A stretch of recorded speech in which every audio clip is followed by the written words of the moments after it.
Japanese Emperor Naruhito and Empress Masako visited the Netherlands from June 13th to 20th.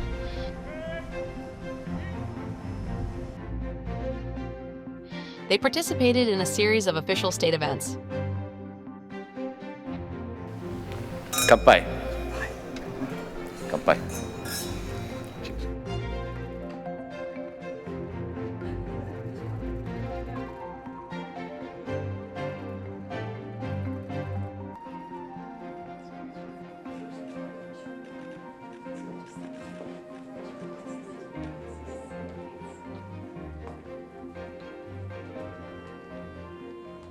Yes, they're very welcome. Yeah. Is she going to see the royal family here? Yeah. I think that's nice that she's going to come and see the royal family here as well, yeah. Their visit started in Apeldoorn, known as the Dutch royal family's summer retreat.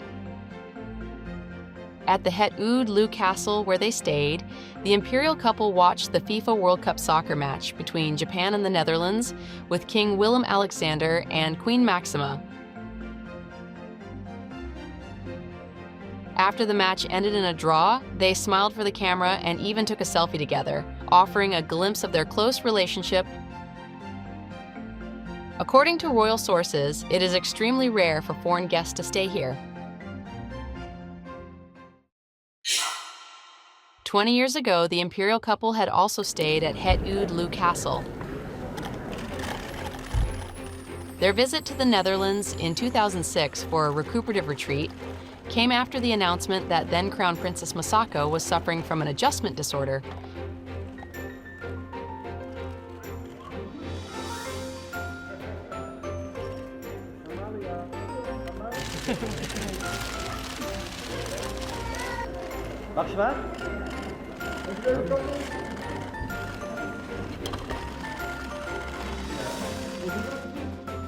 皇太子ご一家が滞在されているアペルドールンはこうした緑豊かな街です。ご一家は静かな環境の中で過ごすことができそうです。The stay was arranged at the invitation of then Queen Beatrix. This June, King Willem-Alexander revealed in an interview with Nippon TV and other outlets that the stay in 2006 was made possible largely because of his mother, then Queen Beatrix, who reached out to the Japanese Prime Minister.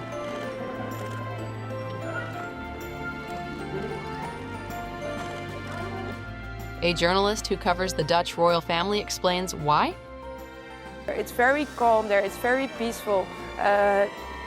If you have any stress, if you go there, it will go away. And what they did is also, yes, she gave them something I think that maybe the Japanese protocol couldn't. So it was very informal, but also a lot of privacy and yeah, really some time for some peace and quiet. The Queen has really deep personal empathy because she knows what it's like to have someone close by struggle severely with all this pressure that comes with yeah, the monarchy. And that is because former Prince Klaus had these issues. Into this mold, he was trying to find his way, but he couldn't cope, so he struggled mentally. The Queen's husband, Prince Klaus, who was born in Germany, had struggled with depression throughout much of his life. She stood by his side through those difficult years. Queen Maxima is also said to have deep empathy for people dealing with mental health issues. About Klaus's past, what's so extraordinary is for that time it was also not normal here to speak so publicly about mental disorders, and I think that's also what made people love Prince Klaus so much. At the time of his death, he was one of the most beloved family members, but because people could really relate to his struggles and being open about this, and also for the Queen not making a big public spectacle about it, but still speaking about it, addressing it, and standing by him along the way. Queen Maxima is also said to have deep empathy for people dealing with mental health issues. And also on another personal note, Queen Maxima, her younger sister, she was also struggling with mental issues, and she actually lost her younger sister because she committed suicide. So Queen Maxima is now really an advocate of talking about mental illnesses, taking it out of the taboo sphere, being more open about it for young people, for older people, for people who are in the monarchy. So I think maybe she already saw a duty there to make the Empress feel at home and maybe be a friend. Mental health awareness, which is a major focus for Queen Maxima, is an issue that is generally more widely recognized in the Netherlands than in Japan. In fact, the Netherlands is known as one of the leading countries working on mental health care. This comes from a simple belief that stress and emotional difficulties are a normal part of everyday life. According to government statistics, around 40% of the Dutch population has experienced mental health difficulties, particularly among the younger generation. In an age flooded with information from the internet and social media, mental health struggles are no longer seen as unusual.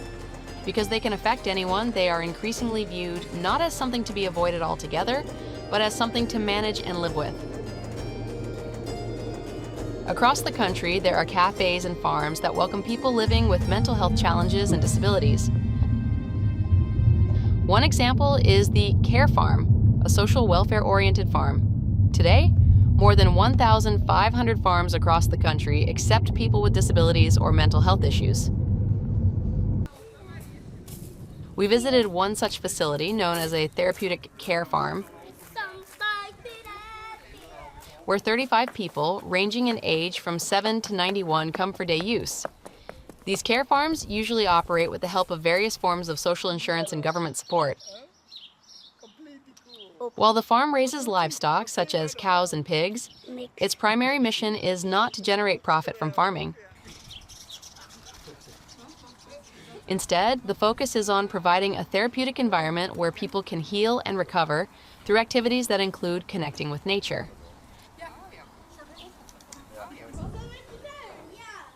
People with ADHD, autism spectrum disorder, dementia, and a wide range of other conditions come here for day programs and support.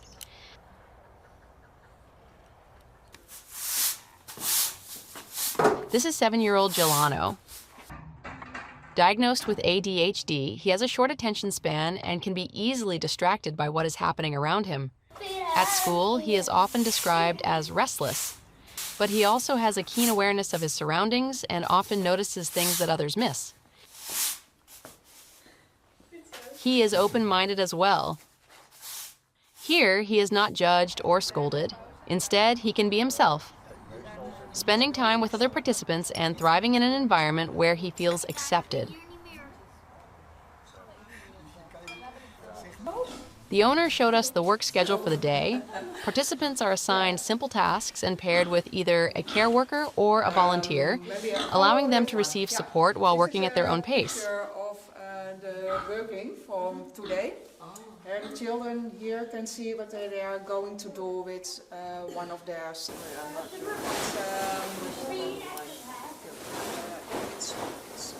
It's very good to do the activities on the care farm because it's open your mind to do normally things. When they are very busy, it's very good to open your mind so you can have a very good day and it's possible to love. This is 18-year-old Cuckoo. She has Smith-Magenis syndrome, a developmental disorder that can make social interaction difficult and make it challenging to work with others.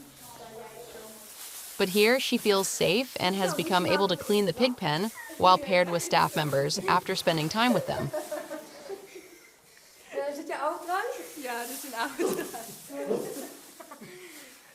In this environment where she is free to be herself, staff say she has gradually opened up and made steady progress.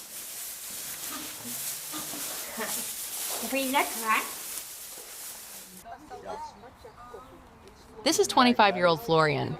He has a chromosomal abnormality that makes verbal communication difficult.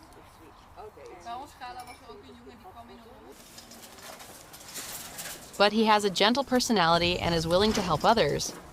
After mowing the lawn, he often volunteers to help distribute hay to the animals. He has grown over the years and is now able to communicate more easily than before.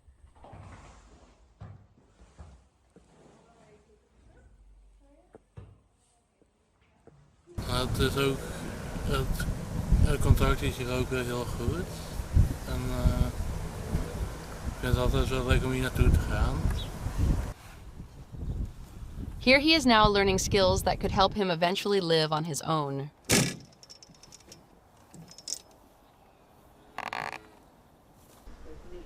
This 14-year-old boy came in the afternoon after playing sports.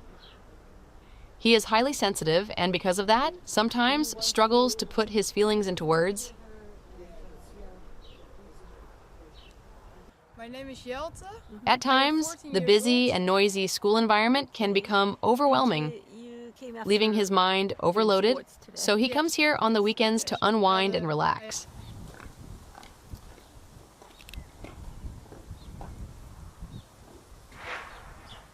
It's sometimes very busy. We have our class is also very loud and yes, calm and just nice and fun. Spending time in nature allows participants to liberate both body and mind. Having time that is calm and free from expectations can help people recover. The owner guided us to the space upstairs. This is also one of our places where people with disabilities are doing activities. Here mostly they are cooking, baking apple pies for tourism, or some people who want to drink a cup of coffee. The buildings were designed by her husband, an architect, to make the most of the surrounding landscape.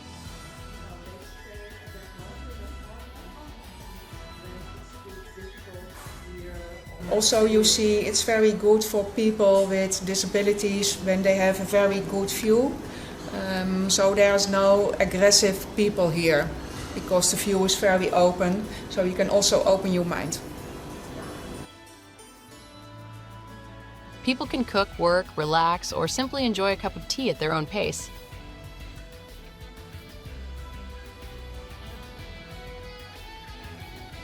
These flowers on the table were picked by a girl who has been unable to attend school.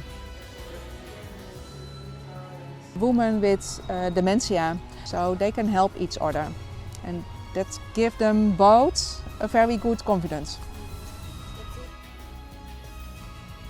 Currently, 35 people visit the care farm on a rotating basis, each facing different challenges.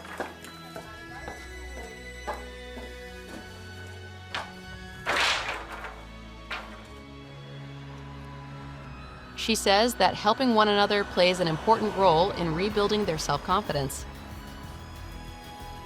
Whether living with dementia or mental health challenges, people spend their days working on the farm. They say that one of the greatest joys is talking with people of different ages and backgrounds. Nou, ze zijn uiteenlopend, dat zeggen jullie echt, ja. Dus ja, de ene keer doe je met die mee en de andere keer met die mee. Dat, ja. Het is wel wat anders weer, dus het is, ja, anders zit je ook maar de dag in, dag uit op hetzelfde plekje. Rob, a 73-year-old, was preparing lunch with a staff member. He has struggled with depression for many years. Here, he finds happiness in cooking or doing something for others. At lunchtime, everyone gathered around the table to share the meal he cooked. When people are so busy in normal life, so stress is above your head. So when they are working on the care farm, your stress level goes down and it's very good for your healthy and confidence. It gives them ook a very good healthy wellness. They do activities they like, and also they can help other people on the care farm. So that's very good for your confidence. People with mental problems can also help people with dementia. These care farms are also open to the public. On this day, a couple stopped by to tour the farm. Keeping the farms open and accessible to everyone fosters greater understanding and acceptance within the local community. Just walking by. We're doing a long distance path. Okay. And we saw this and it's really interesting and curious, and it's something so nice in the Netherlands having these types of community care facilities. And we're noticing that this community has a lot of social projects and social action, especially on the farms. So we find that really interesting. So when we're walking, we always stop not only to buy cheese and eggs, but also to just talk to people about what they're doing. I'm just passing by because we're walking. We're making a long distance walk. Right. And I'm always interested in nice architecture. Right, exactly. And now I hear what it is. It's a care center. It's a care home. And I think it has a beautiful architecture.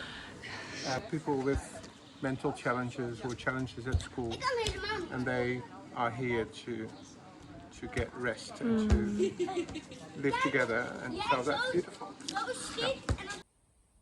In the world today, stress, illness, and disabilities are common challenges, and that is why the Netherlands embraces the approach of coexistence. This is precisely why the Netherlands embraces the approach of coexistence rather than dividing people apart. It's more normal in our lives that there are people with mental problems. Yes, I hope when they go home, after they go home, when they are be a day on the care farm, they go home with a very nice confidence and also laughing and happy. The idea of taking short breaks has become commonplace in Dutch society based on the culture that allows people to spend time in nature at their own pace to heal their hearts. For Empress Masako, the retreat was beneficial, the emperor recalled in 2007. And it was the Dutch royal family that again helped her pave the way for return to overseas public duties.